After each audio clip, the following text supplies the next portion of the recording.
এইসব জিনিস দেখতে দেখতে আমি অসুস্থ বোধ করছি মানসিকভাবে।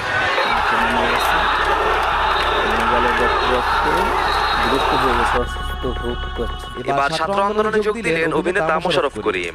বাসায় বসে সারাদিন মোবাইলে এইসব নিউজ দেখতে দেখতে মানসিকভাবে অসুস্থ হয়ে পড়েন এই অভিনেতা। তাই নিজের স্ত্রীকে নিয়ে রাজপথে নেমে যায় এই নায়ক। অন্যান্য তারকারাও এ সময় রাজপথে উপস্থিত ছিল। আমরা শান্তি চাই, আমরা রক্ত দিতে চাই না। আমার আসলে মোবাইলে এইসব জিনিস দেখতে দেখতে আমি অসুস্থ বোধ করছি মানসিকভাবে। শান্তি চাই। That's all. সিয়াম আহমেদ, সাবিনা নূর সহ জনপ্রিয় তারকারা আজকের আন্দোলনে যোগ দিয়েছেন। তাদের দাবি দেশে শান্তি ফিরে আসুক, বাংলাদেশ আবারও আগের মতো সবুজ শ্যামলে ভরে উঠুক।